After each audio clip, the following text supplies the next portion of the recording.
Hey there, Papa's Posse. Don't forget about that QR code. Take you to my eBay, YouTube, and Instagram page. Welcome back to the channel, Papa's Posse. It's time for Papa's Comic Books, coffee, and more. Today we have The Hands of Shang-Chi, Master of Kung Fu, number 50. This book was 30 cents back in 1977. It says 76, but I think it was printed 77. Title of the story, The Dream Slayer, by Doug Moench and Paul Gulacy. Now, before we begin, don't forget this book and others are available on my eBay page, Papa's-Comic-Books. Please hit that like button and subscribe to the channel. Let's see what's going on here. This is the moment Earth dies. Only Shang-Chi can prevent it. But I cannot shoot. I cannot kill my own father, Fu Manchu. Uh-oh. Excerpts from the notebook of Dr. Fu Manchu. It was my dream, conceived in waking moments of inspiration, executed in the dark, cold world of harsh reality, and condemned as evil by those who can never understand such things. It was nevertheless my dream, says King Kong. It was a lonely moment, a time of reflection, standing there in the garden among the stars, remembering how and why I came to that loneliness that moment.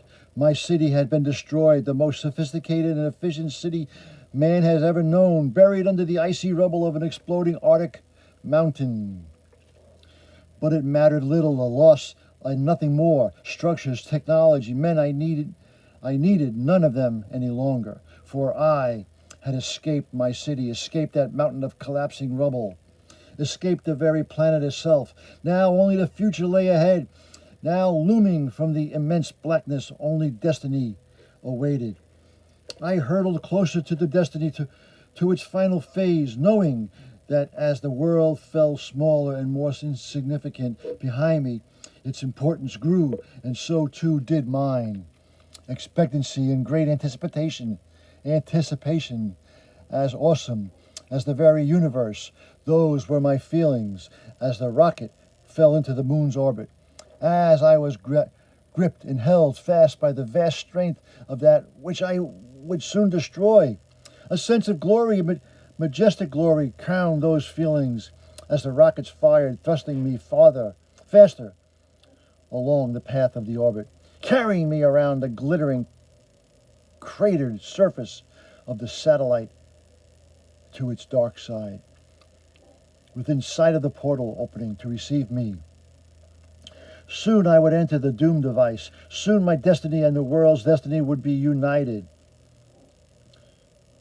The moon was the final key to Earth's destruction and salvation. It was the destiny to turn that next to save the world, restoring the ancient and simple glories of old China.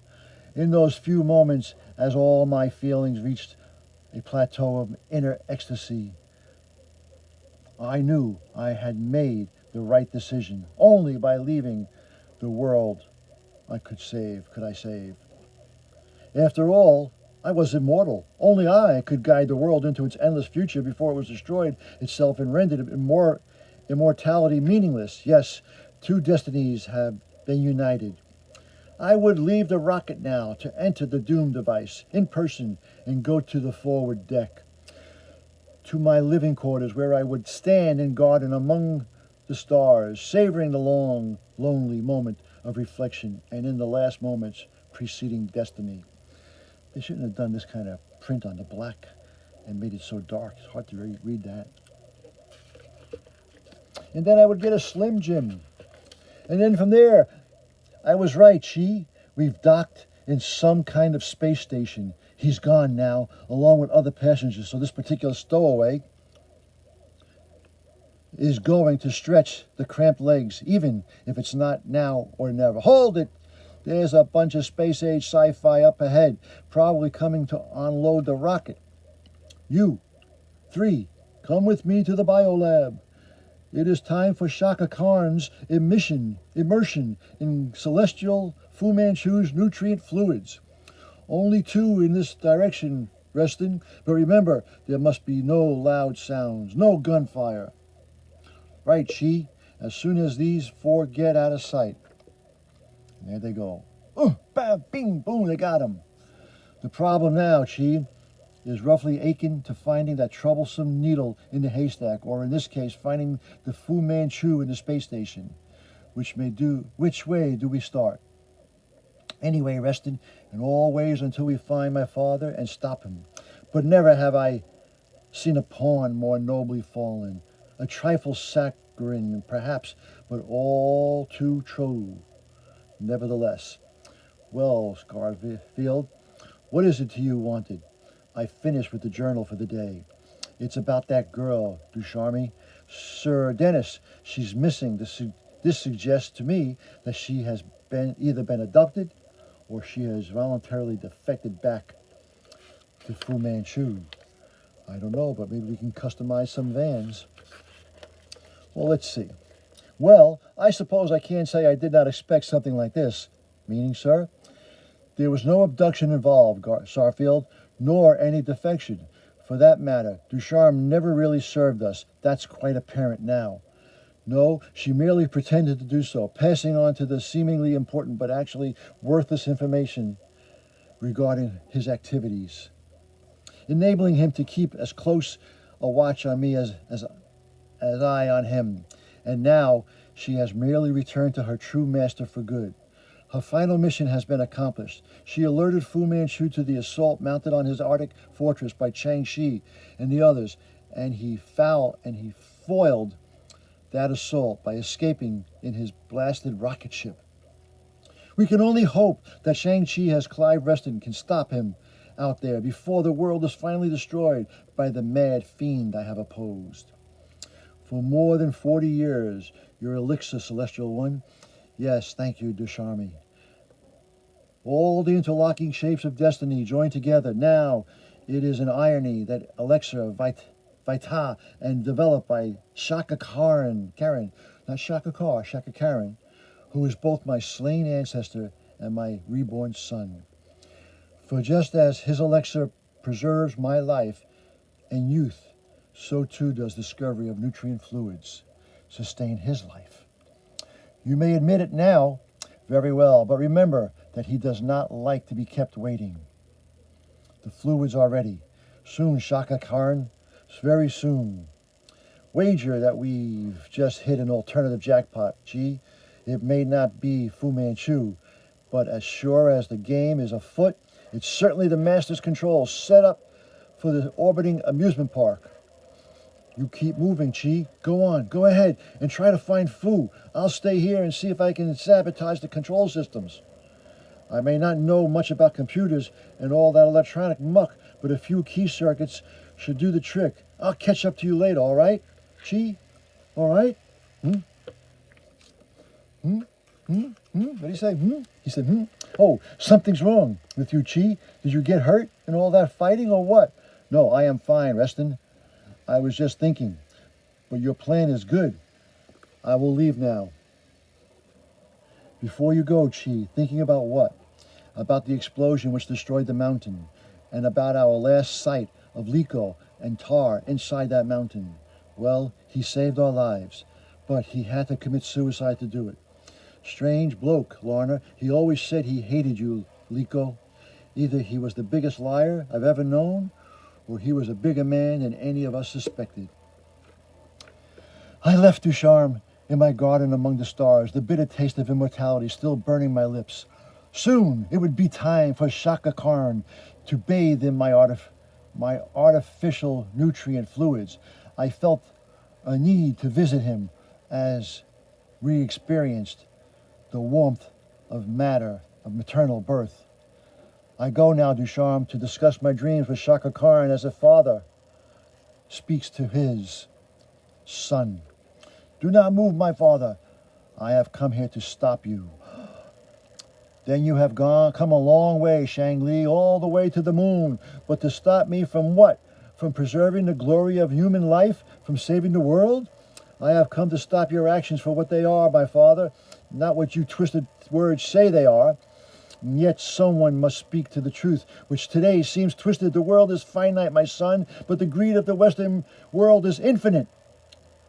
Consider the entire world, once a vast field, hosting the seeds of all human life, is now but a small window garden, dying because its Caretakers stubbornly seek to cultivate for more than it can support.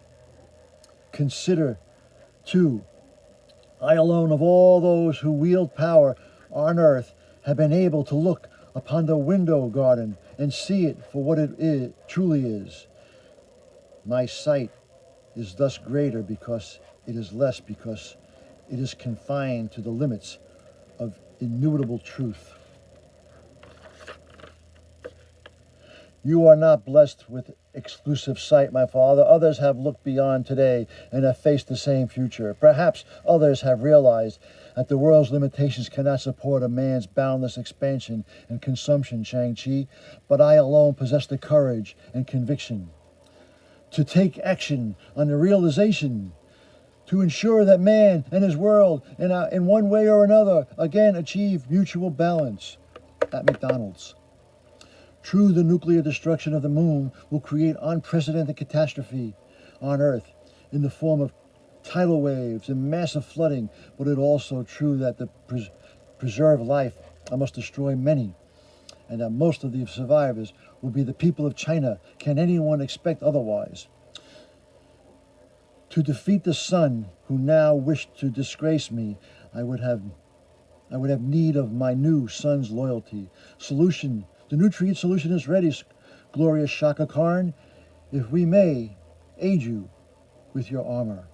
Thus, I was careful that Shang-Chi did not see me press this button, bink, which enabled me to speak to both of my sons in a single voice, and is my doom device, different from the practices of the West. Scientists working for the American CIA in cooperation with your organization, my son, with Smith's M16, you have already developed poisons and gas, fatal only to those who possess Oriental genes.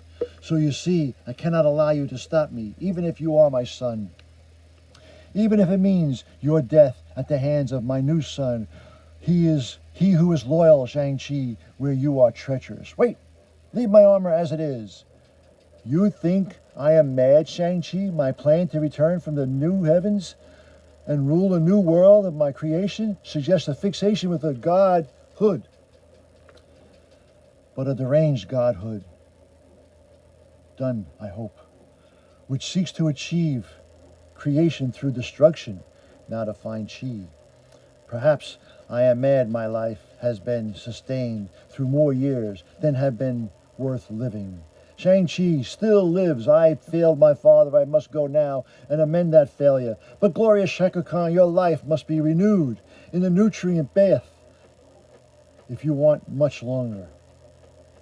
Silence! I must go to my father and slay Shang-Chi.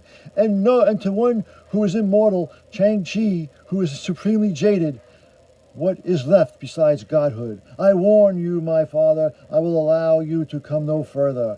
You will not stop me, my son. You know this, maybe not, but I will.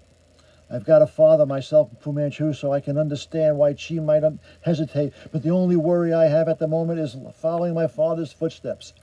Chink, bink, bada bing, bada boom, and then boom. And then Masters of the Master, oh no. And then they subscribe to Spider-Man and Captain America and get more comic books. And here we go. Sound behind me. Who? Oh no, it's a sword cut my bullet in. Resting away from him, Shaka Khan. And if he is dead, I will. You will join him, Shang-Chi. That is all you will do. Perhaps I should hasten my destiny.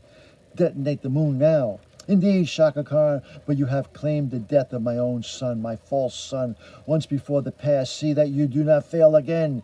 But in the event you do, while Shang-Chi is at least preoccupied with you, I left turning my back on both sons. A face of your making, my false brother. What? Your face? Oh no, your presence here has disrupted a ritual, Shang-Chi. You have prevented me from bathing in the restorative nutrients of life. Thus, as the mask of life, the unreplenished wanes of withers away. You now gaze upon the face of death. Whatever the outcome of the struggle, Shang-Chi, and whoever the victim may be, you have already slain me. Thus, I have nothing to forfeit, and I am determined to avenge my death even as I slowly die. Ew, sluck, bada bing, there goes the arm. Oh no. Oh no, the arm. No, I cannot allow you to slay me twice. Not while I still live. And there goes the head. I was not at all surprised that Shang-Chi survived the first confrontation with Shaka Khan, nor would I surprise me if the second confrontation resulted in Shaka Khan's actual defeat. After all, even though I have disowned him, Shang-Chi is still my son. I must expect such things and compensate for them. And so, I go to the heart of my doom device to culminate in my destiny sooner than planned by just as a fully the touch of single all-powerful Stitch. Hold! Your life is not worth two worlds, my father. Your victory over my laboratory-created offspring causes me to sigh. Shang-Chi, it is perhaps symbolic of my one weakness. I have relied too much on the artificial creations and devices and too little on natural order. But the final victory shall yet be mine, for I can activate my nuclear doom device long before you can cross the room to stop me. And he knew it was true. And for the moment, it broke him. But why, my father? Why must you do this? There is nothing else left to do. I have seen too many dreams, my son, spill over into waking life. Too many fantasies slain by conversion. Too reality. Too many hopes and needs perished in fulfillment. Now there is nothing left but this one final dream. And when I have made it also part of my waking life, then perhaps there will be no justification for my immortality. Still, it is a dream I cannot turn away from. And so, here, Chi, he caught the weapon instinctively, regarding it as if it were an alien thing. You've got to use it, Chi. It's the only way. And to him, it was. Bada bing, bada boom. I weighed his reluctance, judging it incorrectly. He had fired automatically without conscious violation, but he fired. I slumped forward, more in shock than in pain, grasping the switch, pulling it out, and oh, boom, the controls had been sabotaged. Oh, and Spider-Man likes Hostess cupcakes, and so does Papa. In response to the malfunction, and as previously engineered, the hermetically sealed glass partition instantly slid into place, dividing the control room into its modular compartments. Then, you have already been here, my son, defeating the Doom device itself, even before you defeated Shaka Khan. But know that you have done far more than merely defeat me. You have slain the last of my dreams. And you have destroyed the world's last hope, a false ceiling, Chi, a metal shell with rocket engines. Now the second and final stage began lowering into place, soon to seal and contain me in a modular blister pad. That entire portion of the space station is actually a shuttlecraft, a small rocket. It's separating from the rest of the space station, blasting off. Strangely, I could not feel the pain of my injuries, nor can I now, even though I may well be dying. Then the formation of that shuttlecraft must have been automatically activated, Chi, by the failure of his controls, thanks to my sabotage. If something went wrong, he made sure he'd escape immediately. But at least he escaped. His escape won't do him any good. Fu Manchu is finally dead, or soon will be. What's that supposed to mean? Perhaps, Reston, and perhaps all of life will soon be dead. Perhaps my father was right.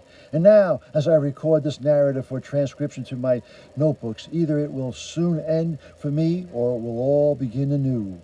A long, slow process which may require a dozen years or 100. And then 100,000 years are no more than a normal man in a single dream to Dr. Fu Manchu. Still, even if it does begin anew, after this long, lonely journey through cold darkness, I suspect none of us will ever again see the likes of what has gone before and what now comes to an end. In the next issue, a new beginning. Okay, well, that was Master of Kung Fu, The Hands of Shang-Chi. Title of the story was The Dream Slayer. Number 50 from 1977. I hope you enjoyed that little reading. And don't forget, this book and others are available on my eBay page, Papa's Comic Books. And please hit that like button and subscribe to the channel. And remember, as Papa, Fu Manchu, Shang-Chi, and everyone else always say, That was easy. until next time, Papa is out.